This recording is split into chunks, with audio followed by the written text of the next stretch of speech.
Welcome back to the Deal Flow podcast, where we talk to middle market professionals in the real estate private equity space, sponsors, capital allocators, as well as AI powered startups. I got a special guest with us today. We're going to be talking about the wonderful world of AI with David Fields. David is the founder of Acquios or Acquios, an AI powered platform that transforms commercial real estate underwriting by turning OMs into investment ready models in minutes. He brings deep investing background to the product, having started his career in corporate M&A at Disney, where he worked on the Pixar acquisition. And then he moved into real estate private equity at Regent Properties in LA, and then went on to run the investments for Michael Eisner's family office.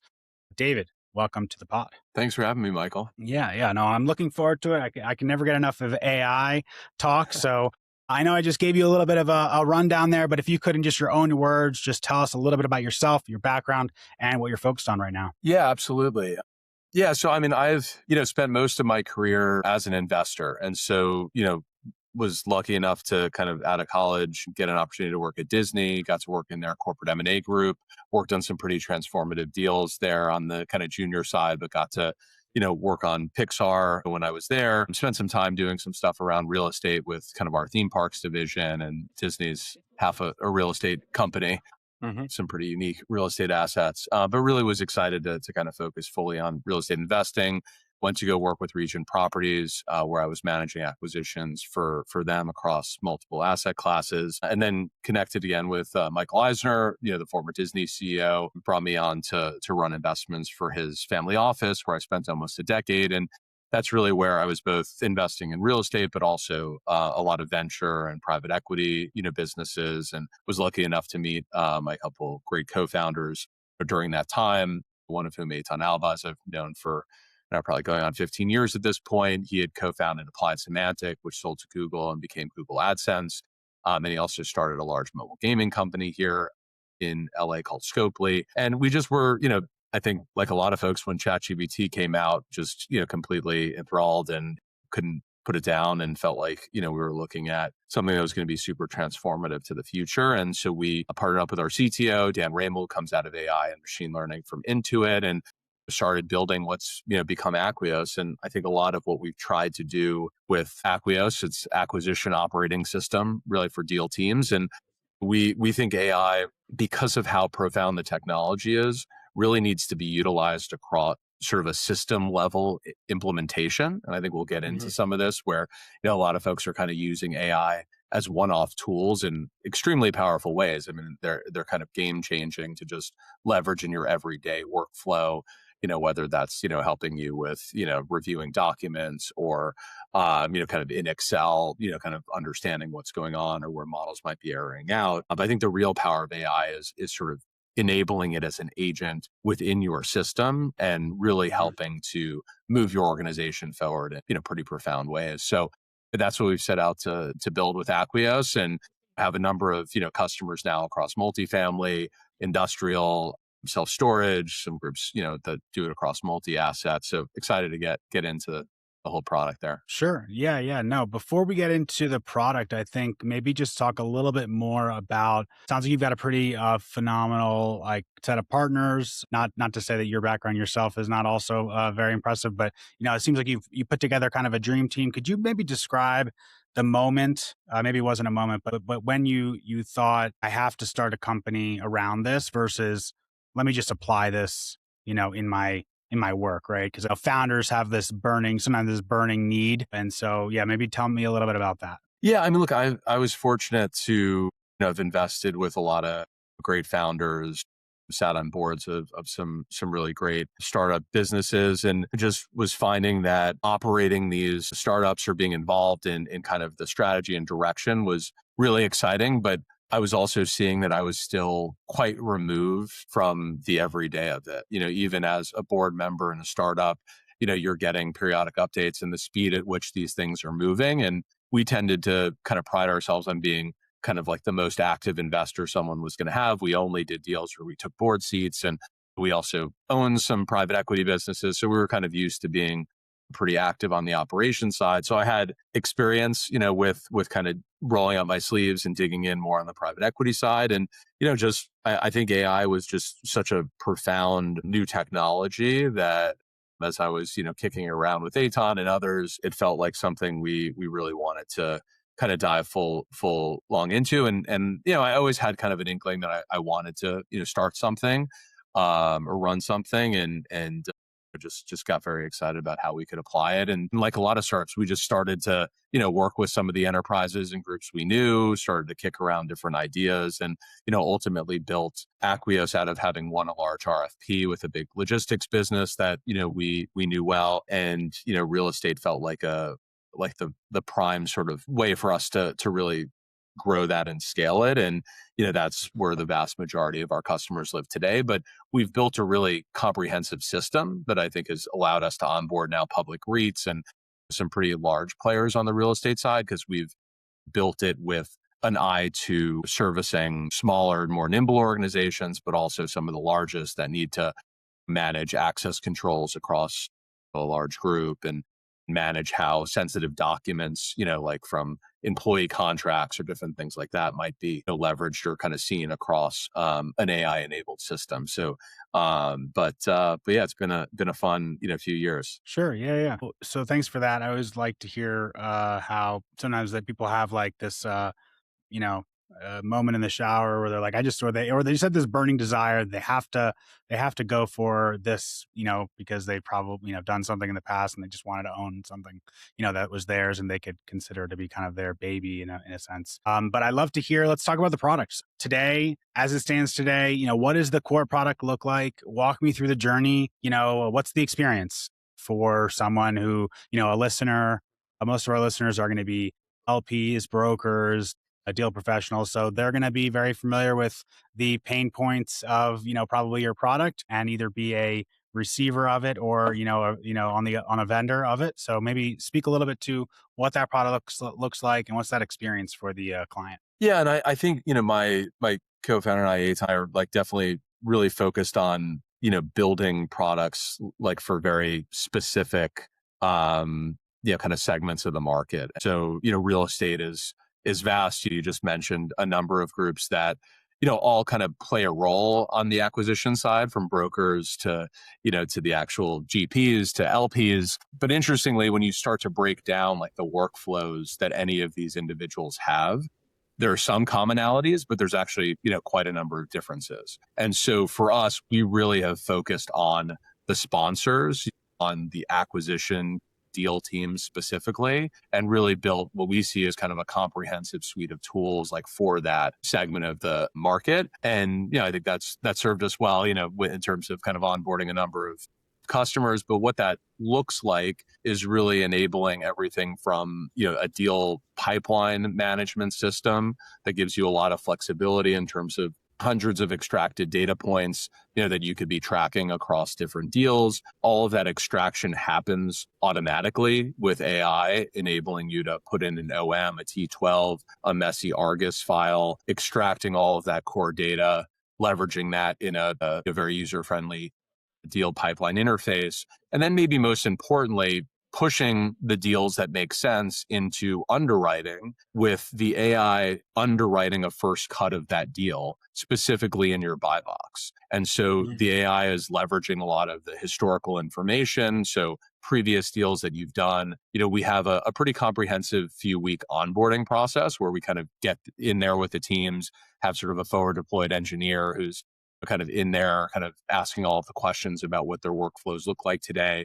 But we like to really understand, okay, give us some examples of, deals that really worked. Let us see those, models, those investment memos. Show us some that didn't actually work out exactly how you expected. Show us some that, just would really be outside of your buy box. And so what we do is we score every deal ultimately in the platform. We have an Acquia score. And the idea is for that score, if you post onboarding, we're getting that score to where a 75 or higher, that's something that's in your buy box. It's worth someone on your acquisitions team diving into it and really starting to dig into the assumptions. And this is something worth spending some real time on. Below that, probably not worth the team's time, but it now sits as additional data in your pipeline. It sits as data that's actionable by the underwriting agent. So the agent is getting more and more data that it can use to, kind of underwrite more accurately going forward. And so I really think of that first cut as a very high quality financial, kind of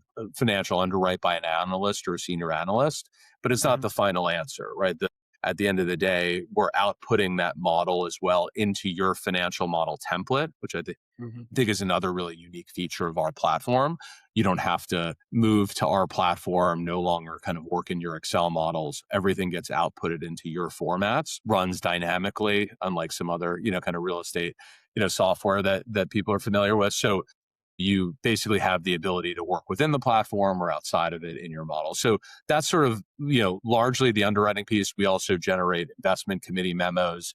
Those can be customized kind of to your, specifications. So we try to really make the platform as flexible to your existing workflow as possible, but really accelerate how many deals you could be processing and looking at, and how consistently you can be, kind of generating analysis there. Sure. Yeah. So I guess maybe could you walk us a little bit through the Aqua score, maybe, and just talk a little bit about how, that's, how you train the model to get to the score that's the most accurate and most maybe most reflects human scoring, or maybe that's not relevant eventually. It's, maybe the AI does a better job eventually, but yeah, how do you guys dial that in? And the reason I ask that is, once everything is automated and we're filtering based on score, there may be deals that, hey, we don't want any, false positives are probably okay because you're going to just look at a little bit more, but false negatives, that could be troublesome.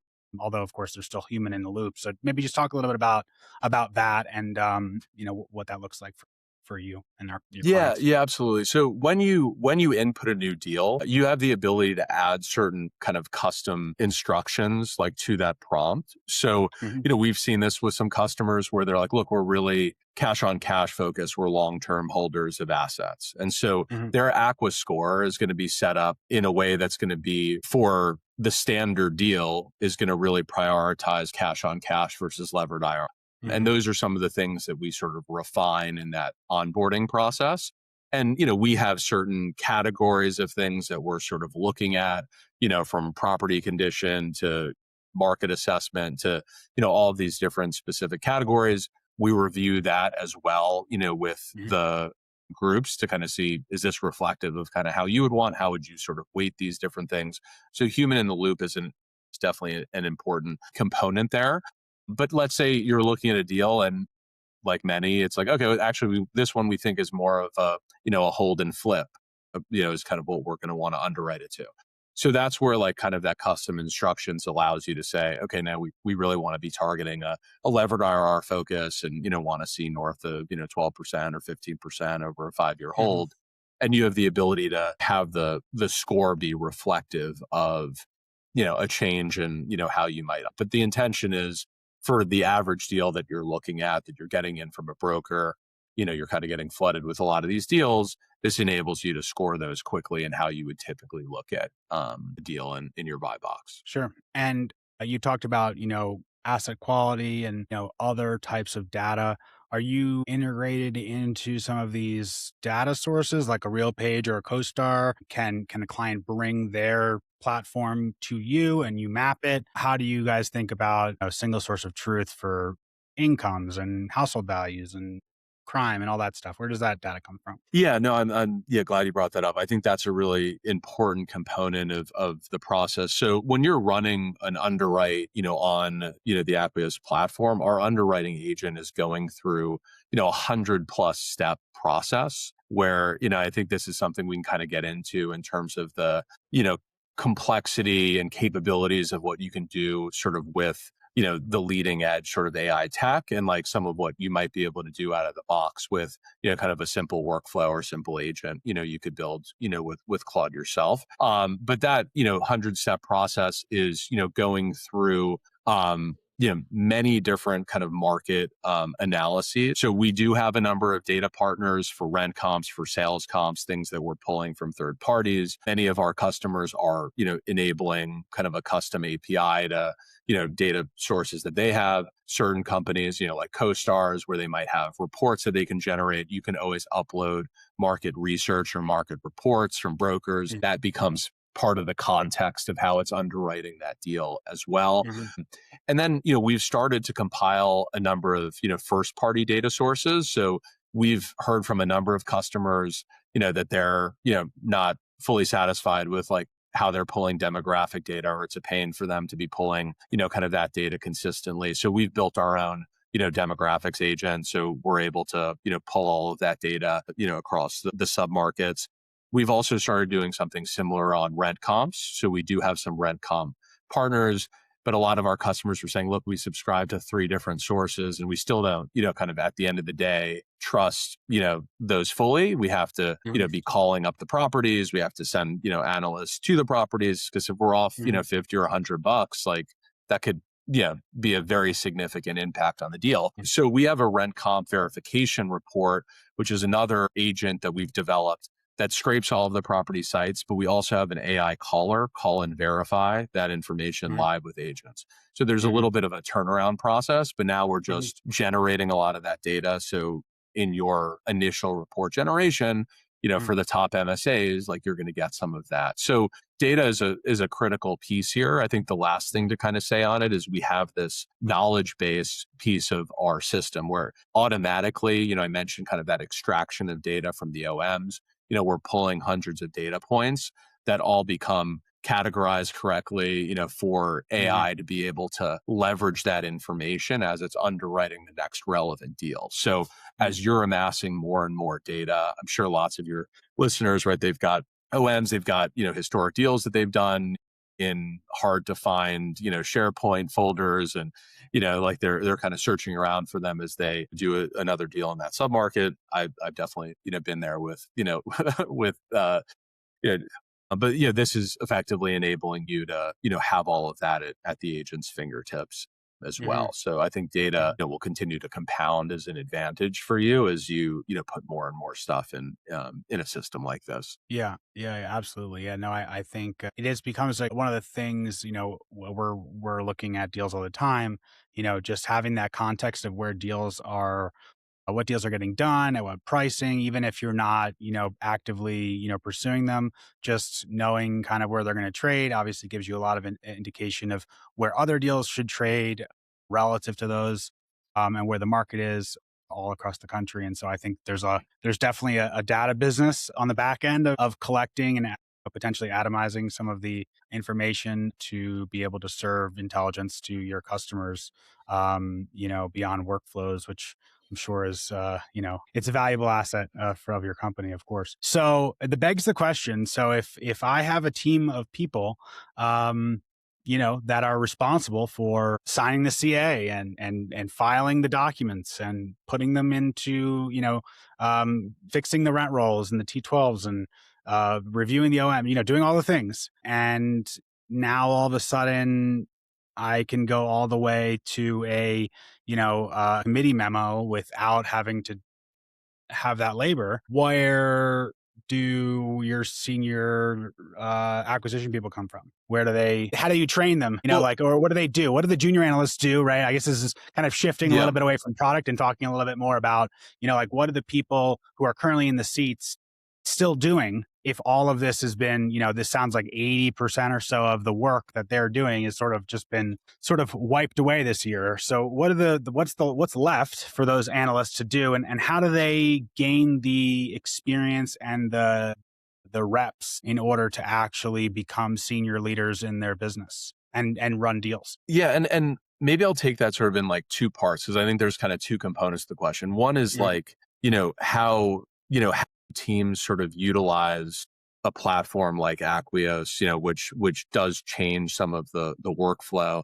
And then I think you're kind of asking a deeper question that, is harder to sort of know the answer to. I mean, I came up as a financial, a junior, financial analyst at Disney, right? That I came up that career path. And maybe I'll sort of start there for a second, but I think a lot about, that role. I do think that, companies the size of Disney, like, will probably not need as many of those junior analysts, like in the group that I was in, even now with sort of the state of AI. But those are the people who do move up into the senior positions and sort of build the understanding of, what's really important from, doing the work in as a financial analyst isn't necessarily that you can build a super complex Monte Carlo financial model. It's that you understand the inputs and the outputs and sort of like what really matters with these deals. And Mhm. having done, deals as varied as like Pixar and buying a soccer team and investing in a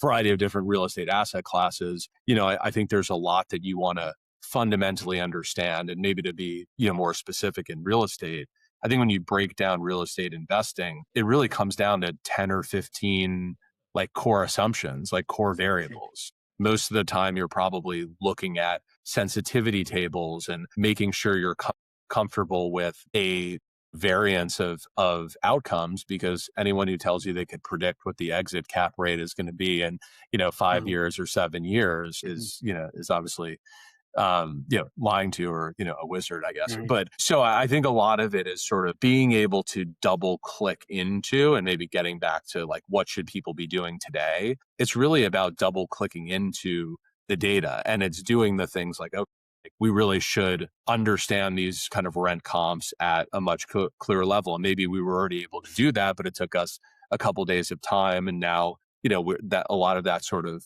supercharged, and we can, look at a lot more deals with this level of granularity and sort of decide, which of these make more sense. Or we could focus a bit more on, what are the submarkets, or what are the asset classes, or like what's our, kind of core thesis that's going to drive, our investing over the next, year or two. And I feel like at Disney, I had sort of a unique experience where we were treated not just as junior analysts, kind of told to do a model, the ideas that we were bringing to the table were valuable. I had spent a lot of time. I was always sort of tasked with looking at different radio investment opportunities. This was back in 2006, maybe. And Disney had a pretty large, radio business. Many of your listeners might not know this, but we owned a lot of radio stations. We also owned like ABC Radio, which was sort of the content, creation engine that Mhm. went out to a lot of those stations. But I had to constantly look at and evaluate, okay, there's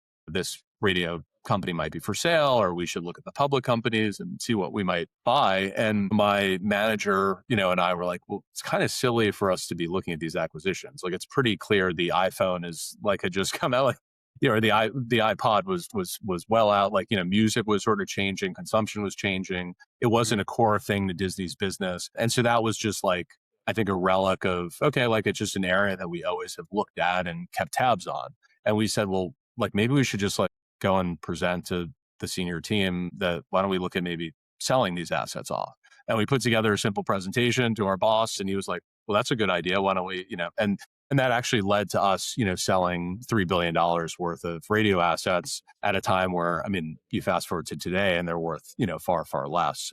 So, it was a good deal. And, it kind of was a fun moment in my early career where it's like, okay, like, those are sort of the things that matter on the, the analyst side. It's like, how are people thinking about your business? And I think if you have more time to do that and not be like deep in the cells and like figuring out why things are reffing out, which I've, spent, thousands of hours doing in my career, I think that those analysts, will ultimately be, kind of quicker, better performers would be my guess. Yeah, yeah, yeah. What one struggle that we're running into, and I think this will kind of lead into agents a little bit, and yeah, like, what's the future of work a little bit as it relates to AI. But we're finding that, because it's very easy to put together analysis, we have people putting together analysis that isn't really necessarily accurate, or well structured, or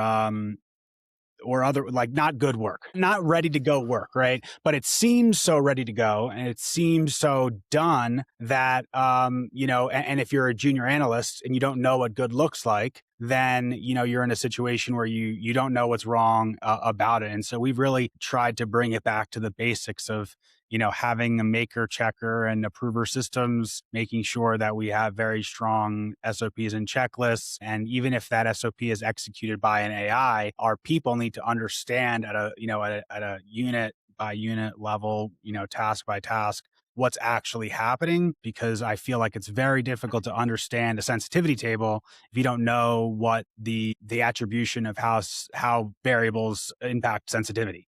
And so if you've never actually built a model, or you've never actually played with a model, and you're just taking an output, you're in a situation where you don't know that, this particular variable you can move, at an order of magnitude more than this other variable and have the same impact on the other side. And that knowledge really, in my experience, I came up similarly as like an analyst, and there was a lot of like fear and, long hours and, a lot of grunt work. But I think that sort of thing turns you into a better investor, someone whom perhaps can identify that you have assets on your books that are, ripe to sell.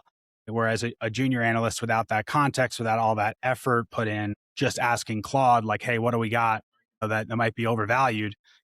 Claude's probably not going to get it done as of today. Maybe when this recording comes out in a few weeks, things might be different. But yeah, I'm struggling we're struggling as an organization to figure out how to develop people, because I agree that, yeah, some analysts, you're probably your top performers, are going to figure out how to do that. But a lot of people, are I think they're going to struggle not having that experience in the beginning. And so I'm worried about maybe the person who's graduating this year, or in 5 years, or just entering freshman year of college, how do they get the experience, or how does an employer do it? Or maybe we just stop, they do other things, maybe we don't need junior analysts anymore. But yeah, that's some of my concern. Yeah, I mean, look, I definitely still think we need analysts. I mean, I would be very surprised if we have a world where, we're still not hiring some number of, analysts to kind of come up. I think that the work is going to change. I mean, we're obviously an incredibly like AI native organization. I know, Michael, we had chatted previously, like you guys are sort of on the front end of being like very AI native in the real estate space. And the hiring criteria that we're using has completely changed, in the last 6 months, even for engineers, in terms of what you're looking for. I mean, a lot of the engineering role is now more forward deployed engineer, which I'm sure, some of your audience has heard, right? It's like you are interacting with clients more. You need to understand what's going on, sort of with their workflows. How do you apply that, into, an AI implementation? And so I think the world is shifting. It is, hard, I think, coming out of school right now, because it's such a moving, floor is kind of, kind of ever moving, harder to kind of see exactly, the path to take. I think what I always kind of talk to, recent graduates about is like, I think just start to play around with these tools. Like if you could be the most useful person in your organization who really understands how to do it. But also, I think you brought up a really good point, like Claude and these tools, they're extremely convincing with how they present information. Everything looks good. It sort of feels like all the numbers, are accurate.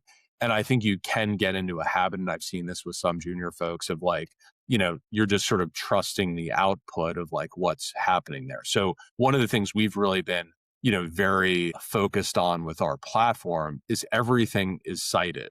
So, we will output into your financial model. We input an entire assumptions panel tab that highlights where that came from in documents, kind of cites notes there. So, okay, now the, first analyst taking a look at it, can really go and can kind of trace those back to documents in the platform itself. Every chat that you do, has full citations to every due diligence document. And so I think that the need for, in a lot of ways, it's like, it's not that dissimilar than what makes great financial analysts. I mean, I've definitely worked with phenomenal, financial junior analysts, and I've worked with some less fantastic ones. And I would say that like the traits I'd be looking for are not dissimilar. It's people who like the attention to detail, the understanding of when I say, where did this come from? Oh, I'm not sure. Like that's not a great answer, and it's a worse answer in an AI world where it's super easy to just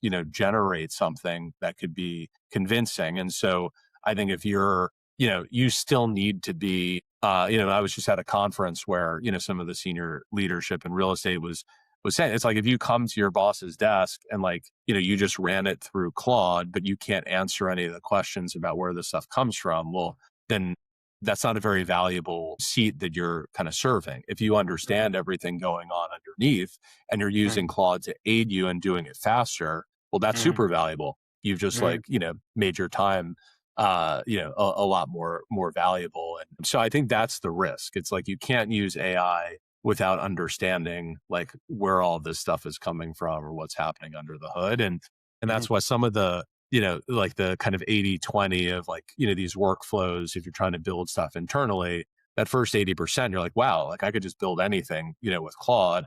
And then you sort of realize, as you get a little further along, okay, to actually make this consistent every time. Oh, I just ran the same workflow and I got a different output.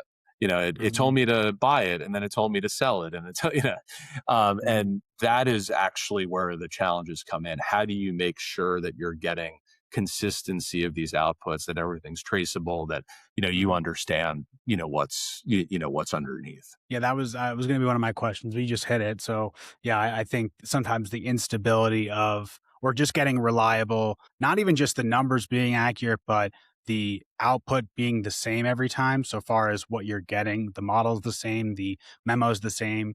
And obviously, like just making sure that the format is right. And versus a lot of times, if you just ask for something, yeah, you're going to get a totally different output. The sections will be different. How it was completed was going to be different just based on, something that's difficult to comprehend, right? All of why they're doing it differently. So yeah, I think definitely having consistency and reliability and then sorting and sourcing data is super critical. I guess, one question that I would ask about your focus right now on acquisitions. Acquisitions are really important. One thing that we always harp on in our business is just acquisitions is really great and how you buy a deal is really important, but how you operate is also really important. And a lot of times in firms, there's a disconnect between acquisitions and asset management or operations or however you want to describe the real life execution of memo, right?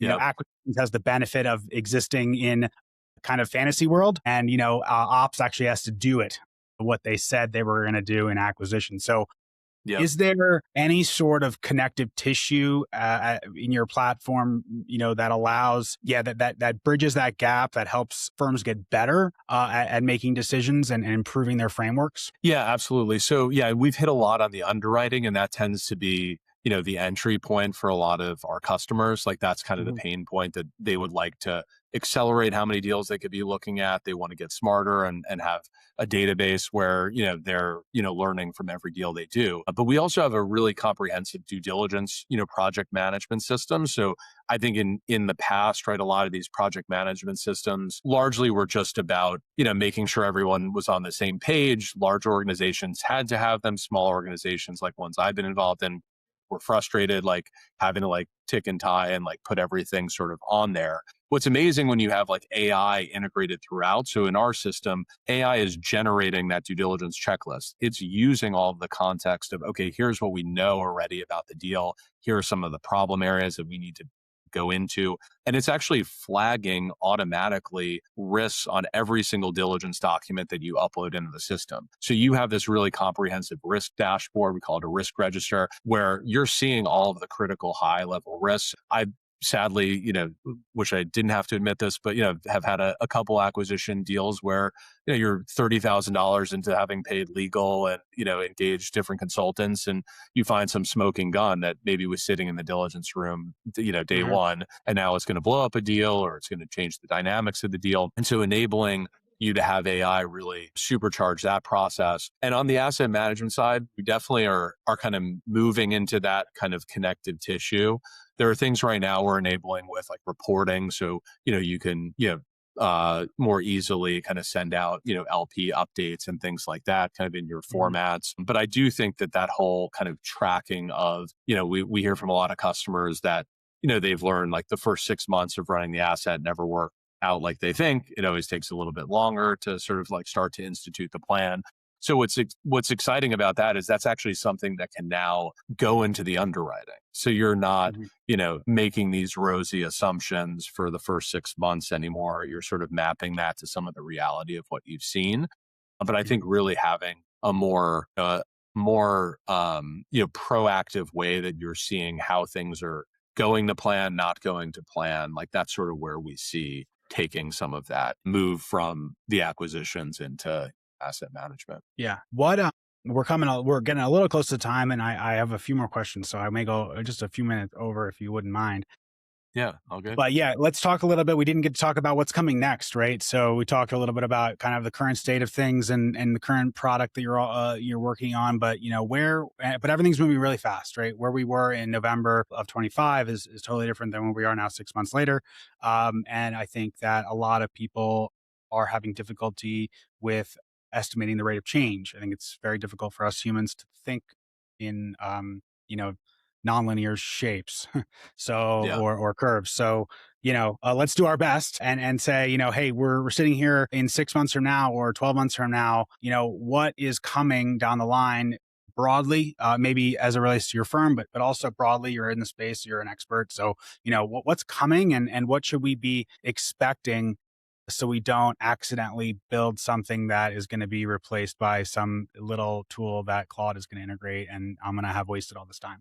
So what's coming down the line? Yeah. So look, I think that there's, two really big things I would sort of talk about that, from more of that organizational level, like how you want to be implementing AI to leverage it to its full capabilities. One is around the data side. And so having data structured, a database, we call it sort of a knowledge base in our system, where you're able to automatically. I think that's been a problem with other systems where, it requires input or verification or that's no longer needed. Like we can, input these and have 100% confidence that we're extracting, and, we can point you to where that's actually cited within the document.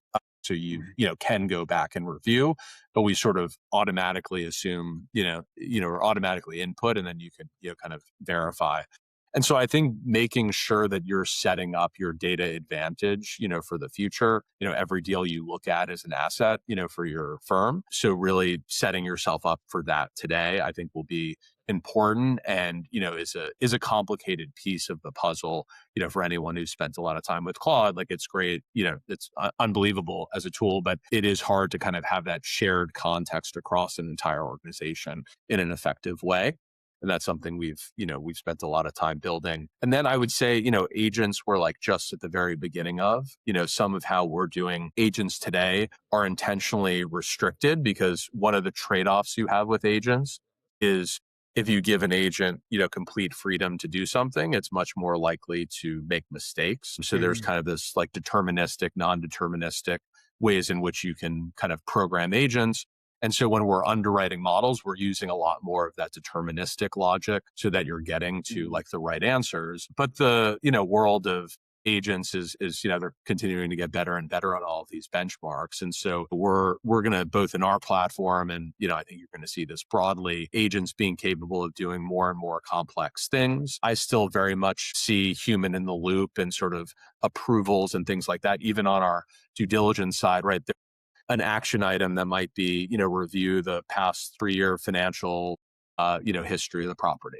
And so AI can kind of pre-screen that and maybe say, we didn't identify any risk, but I don't think we're at a place, and I don't know that we will be for a little while, where like AI should just cross that off of your checklist, right? That should still require someone saying, okay, I've also kind of looked at this and, understand what's been flagged or not flagged here. But the capabilities of these agents are gonna keep getting better and better. And I think those are sort of the two areas that like we're most focused on. For sure. Awesome. Well, one last question here, just to close out. What is one thing in the AI in commercial real estate conversation that is overhyped, and maybe one thing that is underhyped? And this is a little bit of a different way of asking the last question, but I'm going to give you that one. Yeah. Something So what? overhyped, something underhyped. Or you can just Just pick in one. real estate, sort of broadly, or kind of real In estate in with kind of AI. the AI real estate, kind of wherever you're at. Yeah, look, I mean, I sort of think that, like, I was having this conversation yesterday. Like, AI and data centers are both overhyped and underhyped. Like Mhm. they're like we're absolutely in like kind of a bubble-ish type, valuation landscape around, things in the AI space, but also living and breathing it every single day. seeing how, unbelievably transformative, these tools are even today, where I think most organizations are using a few percent of like the full capabilities, makes me extremely bullish about, kind of what that means for the future. So yeah, I think that, that tends to happen in a number of bubble cycles where, so I don't know what that means for where data center valuations, really should be, but it's hard to sort of bet against the demand that's sort of coming behind, AI and compute here. Right. Worked That's out for stamps.com, right? So probably, yeah. Yeah. Yeah. Or the internet, right? Didn't work out for stamps.com. I guess that's the point. But yeah. um, yeah, I think as And long what as is we it? have, All birds just like invested in data yeah, centers, right? So, right. Yeah. you're seeing Right. some of that similar dynamic, and like whether Sure. Allbirds becomes AWS, we'll Sure. see. Yeah. But I Mhm. think that there's going to be some pretty big tailwinds behind the whole AI Yeah. wave, just like the W- internet. we definitely have to thank those people writing checks into risky assets and new areas, right? They do a great service. Whether or not they make money is not necessarily the same thing as the impact that they have and the technologies that they support. Totally. We're totally at the end of the time, so I apologize we went a little bit over, but where can listeners find you, follow you, to the extent that is something that you like to be followed, or even reach out and talk about your firm and what you guys do. Where would people find Yeah, absolutely. You can reach us at Acquios.ai. I'm David at Acquios.ai. Feel free to ping me there, and then you can find me on LinkedIn. And yeah, excited to connect with folks. Excellent. Well, thank you, David. I appreciate your time. And thanks again, everyone, for joining us on the Deal Flow podcast. And we'll see you next time with more operators, investors, and AI powered startups in the real estate space. David, thanks so much. Thanks so much, Michael.